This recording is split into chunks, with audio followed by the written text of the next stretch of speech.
Amin. Artinya apa? Keamanan. Keamanan. Ya. Kemudian apa? Ada yang bilang apa lagi? Amin. Ya. Amin itu artinya apa? Terpercaya. Terpercaya. Ya. Rasulullah pernah dijulukin pernah apa? Al-Amin. Al-Amin. Ya kan? Waktu itu saya dengerin aja kalimat itu. Kemudian saya tanya-tanya sama guru. Kemudian kita ngaji di Al-Azhar. Kita ngaji sama guru Syekh Hisham. Kita ngaji sama guru-guru yang lain. Di dalam kitab fikih juga dijelaskan.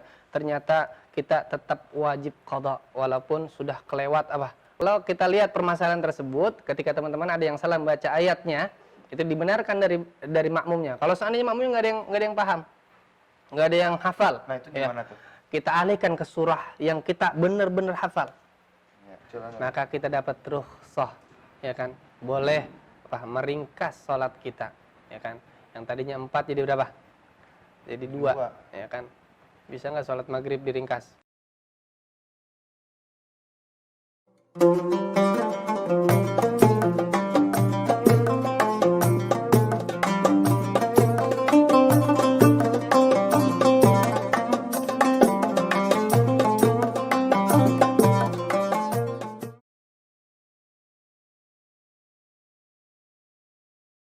Kita lanjut nih ke pertanyaan selanjutnya. Ini pertanyaan dari saudara Syahrul, Ustaz. Assalamualaikum warahmatullahi wabarakatuh. Waalaikumsalam warahmatullahi wabarakatuh. Nah, dia pertanyaannya, jika kita sedang kencing, ya buang air kecil ya, lalu yang keluar air mani, apakah kita harus mandi junub atau tidak? Pertanyaan dari saudara Syahrul. Bismillahirrahmanirrahim. Pertanyaan dari saudara Syahrul. Apakah kita wajib mandi ya junub kalau buang air kecil berbarengan dengan apa keluarnya mani begitu.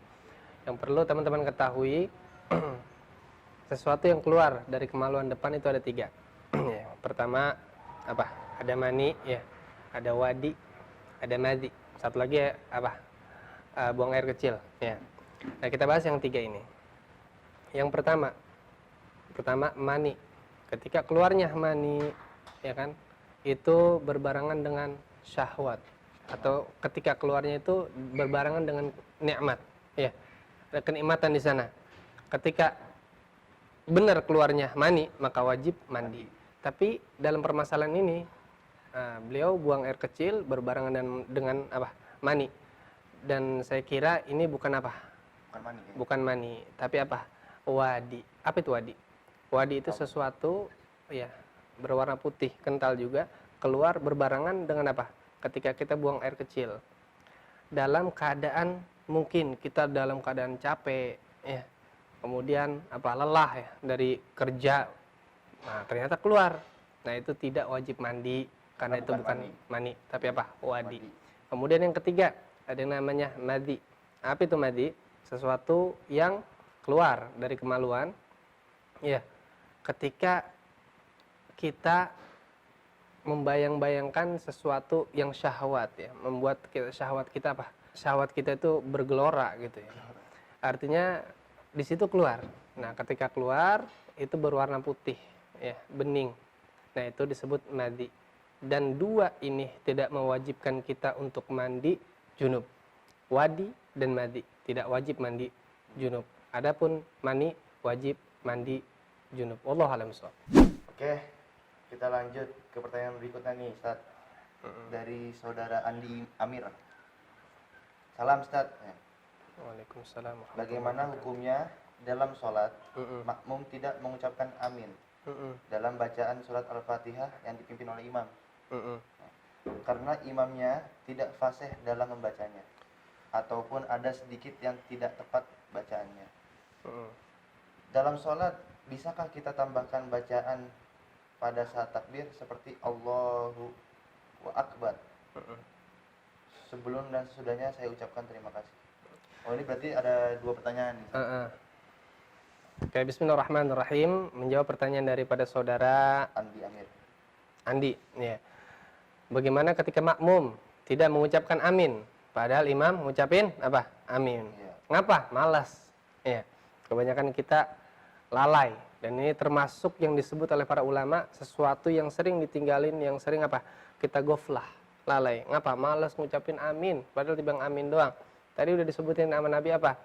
Ida apa? Ammanal imam. Kalau seandainya imam amin apa? Fa aminu aminin, aminin. Aminin, Nabi nyuruh tuh, aminin. Dan hukum mengucapkan amin itu sunnah, ya, sunnah.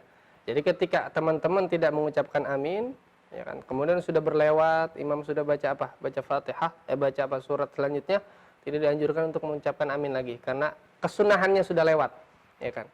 Maka ucapin amin, sunnah, dapat pahala. Aminin. Nah, permasalahan yang kedua, bagaimana kalau imamnya nggak fasih? Bagaimana imamnya nggak fasih? Pas baca Bismillahirrahmanirrahim, Alhamdulillahirabbil alamin, Rahmanirrahim, Maliki yaumiddin. Ya, apa biar dibaca kan? Nggak jelas, pokoknya makhrajnya nggak jelas. Bagaimana tuh hukumnya? Nah, boleh kita niat mufarakah, keluar daripada sholat jamaah. Itu boleh, Ustaz? Boleh. Ketika imam takbir Allahu Akbar, bacanya udah amburadul. Kita di makmum dari belakang niat begini. Ya Allah, saya niat mufarakah. Saya niat sholat keluar daripada jamaah. Udah kita sholat sendiri. Oh, tapi Ustaz, sholat gitu? bukan batalin sholat. Bukan ya? Tapi kita sholat sendiri. Tapi masih tetap ngikutin imam itu? Enggak ngikutin. Ngikutin? Kita sholat sendiri karena niat mufarakah. Nah, ketika sholat begitu, kita malu nih. Gerakan kita beda sendiri ntar kalau kita duluan. Barengin aja sama imam. Barengin aja. Barengin aja sama imam. Tapi kita niatnya sholat apa? Mufarakah. Berarti secara tidak langsung kita sudah terpisah. Berpisah, sholatnya sendiri. Tapi kalau emang kita sholat di belakang, paling belakang, kita cepetin aja sholatnya udah.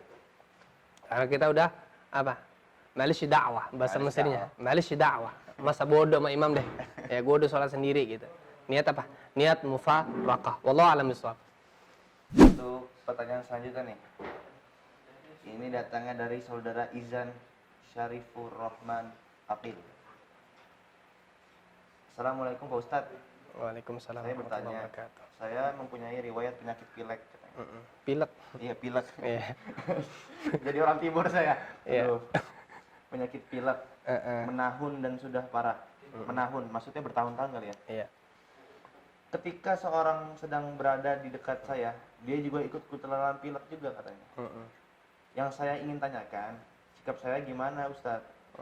Saya ingin sholat berjamaah seperti dulu lagi, karena saya sudah 2 tahun tidak sholat berjamaah di musola, karena saya takut merugikan orang lain. Apakah yang saya sudah karena tahu diri, ataukah tetap sholat berjamaah dengan percaya bahwa semuanya kehendak Allah? Tidak ada yang menulari penyakit kecuali atas izin Allah. Terima kasih. Wassalamualaikum warahmatullahi wabarakatuh. Waalaikumsalam warahmatullahi wabarakatuh. Pertanyaannya, adakah orang pilek selama 2 tahun? Ya kan? Ya, mungkin yang dimaksud bukan penyakit pilek atau penyakit yang lainnya ya, yang menyebabkan penularan. Artinya penyakit yang menularkan. Ya. Bagaimana itu? Ketika kita sholat berjamaah di masjid, ya kan? Intinya dia punya penyakit dan penyakit itu takut tertular. Nah, berarti dan itu dia punya keinginan pengen sholat di masjid. Mana yang didahulukan nih? Nah, itu di situ ada rukhsah. Ya. Ada rukhsah bagi teman-teman yang mempunyai apa? Uzur, sakit, ya, atau yang tidak bisa mengharuskan kita berangkat ke masjid, ya kan? Mungkin ada petir, ya, ada hujan, angin yang kencang. Itu kan namanya uzur. Dan ini termasuk uzur. Ketika kita datang ke situ ntar tertular semuanya, apa? Jadi pilek, ya kan? Tapi kalau seandainya bapak-bapak yang sering ke masjid, sering sholat subuh, sering sholat zuhur berjamaah di masjid, tapi dalam keadaan sakit dan tidak pernah ke masjid selama 2 tahun, insya Allah selama 2 tahun itu bapak mendapatkan pahala jamaah ke masjid.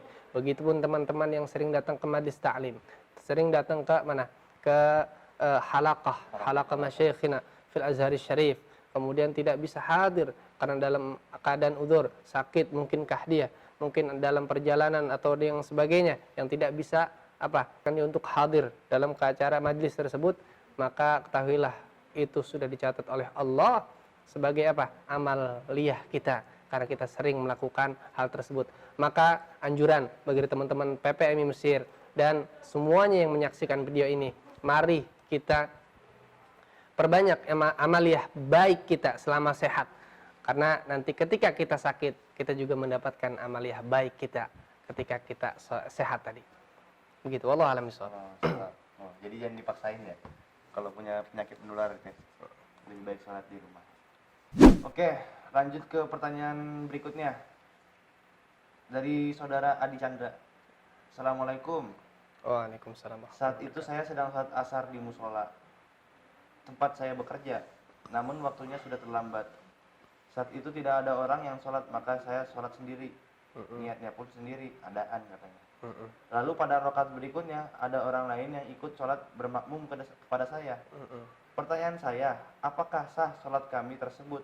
Mengingat saya berniat sholat sendiri, sedangkan ada orang bermakmum kepada saya. Terima kasih.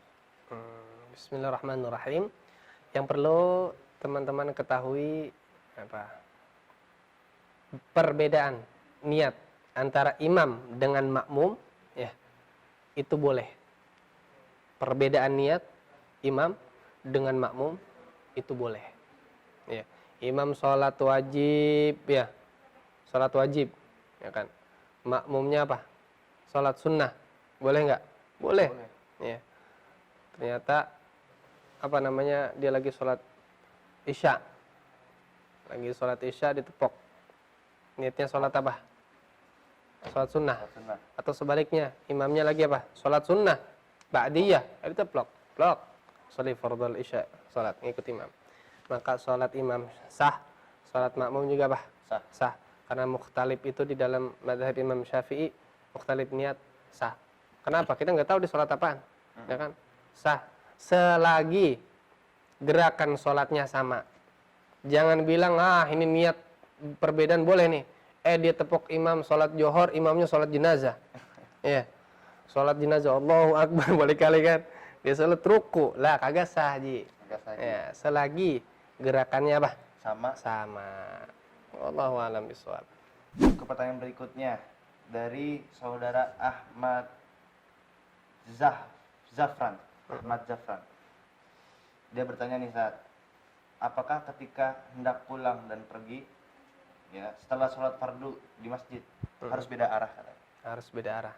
Atau hanya berlaku untuk hari raya Idul Fitri saja dan Idul Adha? Masya Allah. Dari pertanyaan siapa? Saudari apa saudara? Saudara Ahmad Zafran. Saudara Ahmad Zafran. Oke. Bismillahirrahmanirrahim. Saya mau sedikit cerita. Waktu di Pondok Pesantren At-Taqwa Pusat Putra, saya sempat ngabdi di rumah Abu Yaki Haji Nurul Anwar LC. Mudah-mudahan Allah berikan kesehatan kepada beliau, panjang umur dan keberkahan, amin. Ketika sholat asar, saya boncengin beliau naik motor. Pas jalan, itu lewat arah sebelah kiri. Ya, biar paham sebutnya sebelah kiri aja. Arah sebelah kiri. Sampai di situ, pulang. Pas pulang, pundak saya ditepok. Mi, pulangnya lewat desa. Lewat belakang. Lewat muter. Artinya jalannya beda sama yang tadi, ya kan? Akhirnya jalan muter tuh. Pas muter, sampai depan rumah, beliau diam, enggak turun. Lama, terus beliau ngomong lagi, kalau jalan ke masjid muter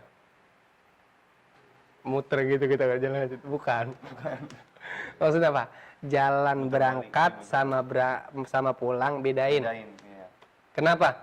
Karena malaikat, ya, atau batu-batu, kerikil-kerikil yang kita injek buat jalan ke masjid dan pulang itu bakalan jadi saksi entar di akhirat.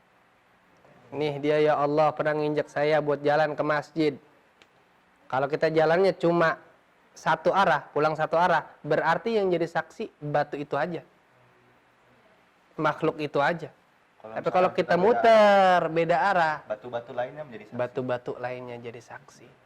Makhluk-makhluk lainnya jadi saksi. Wallahu a'lam bishawab. Makanya ada anjuran tuh kalau misalkan kita habis sholat berjamaah masjid, pulangnya jangan sama. Jalannya jangan sama.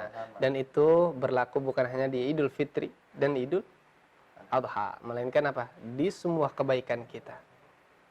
Kita sudah sampai nih ke pertanyaan terakhir, Ustaz. Pertanyaan ini dari saudara Andi Amir lagi.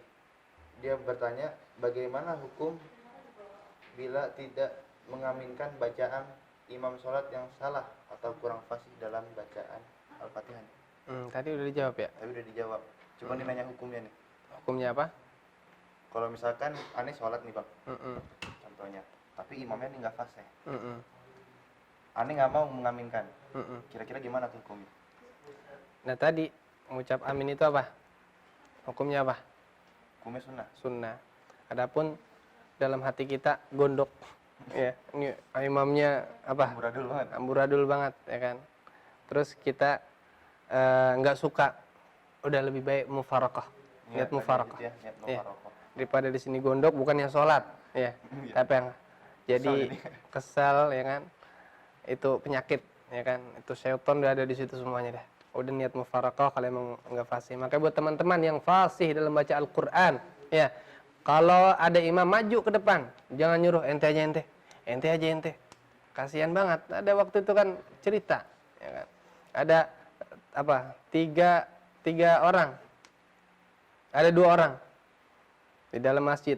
Ternyata imamnya lagi pergi kondangan, nggak ada. Dia doang udah nih salat. Lu bisa jadi imam. Gue berani, tapi gue kagak bisa. Kalau lu, gue bisa, tapi gue nggak berani.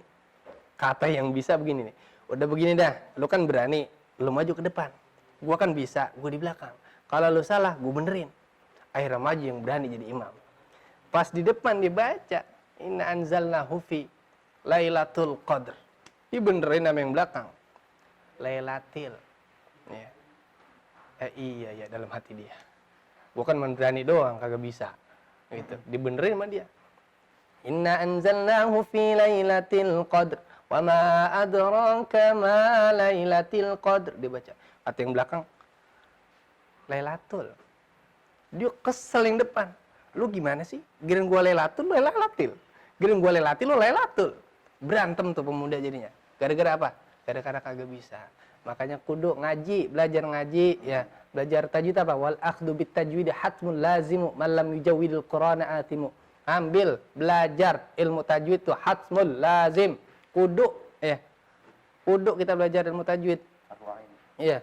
Makanya kudu apa? Belajar ilmu tajwid biar apa? Bisa jadi imam seenggaknya. Kalau seandainya ada kemarin kalimat begini di teman-teman tersebar di Masisir, sering kita dengar. Nggak harus anak Azhari pulang ke Indonesia jadi ustadz. Tersentuh hati saya. Terus tujuan kalian ke Mesir ngapain? Kalau memang seandainya kita pulang ke Indonesia nggak jadi kiai, nggak jadi ustadz, paling nggak bisa gantiin imam di masjid. Paling nggak bisa gantiin khotib di masjid. Paling nggak bisa gantiin yang sifatnya ubudiyah buat kemasyarakatan kita. Artinya jangan terlontar kalimat ini. Ya, belajar agama itu wajib buat siapapun. Buat orang yang ngaku asyhadu an la ilaha illallah wa asyhadu anna muhammadar rasulullah. Itu kerneh buat kita. Kerneh buat ujian kita. Ada juga pengawasnya ujian, ada amit kuliahnya. Ya. Ada syu'unnya, ada. Siapa pengawas kita? Tuh malaikat raqib atid sering ngawasin kita. Kalau kita nganuin salah, ditepok ke malaikat, jangan begitu Ji. Ya, tapi teguran dari Allah beda, bukan ditabok. Ada teguran-teguran yang lain kita nggak paham. Ya, tapi itu sebenarnya hakikatnya adalah teguran dari Allah Subhanahu wa taala. Mari kita terus belajar baca Al-Qur'an, belajar apa?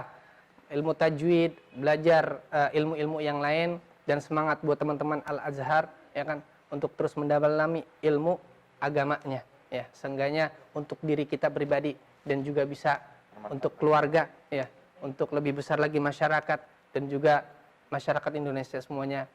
Wallahu a'lam bishawab. Alhamdulillah. Jadi sudah dijawab semua pertanyaannya oleh Ustadz Fahmi dan kita sudah sampai di penghujung acara. Terima kasih banyak buat masyarakat yang telah menanyakan pertanyaan kepada kami. Semoga jawaban-jawaban antum Ustadz bisa menjadikan pencerahan. Amin. Dan juga manfaat bagi kita semua. Kalau misalkan ada saran atau masukan silakan beri komentar ya di bawah, di paling bawah itu ya, apa namanya, kolom komentar ya, di situ isi kolom aja komentar kalau ada saran masukan ya. Sekali lagi terima kasih banyak dan kami mohon pamit untuk undur diri. Wassalamualaikum warahmatullahi wabarakatuh. Waalaikumsalam warahmatullahi wabarakatuh.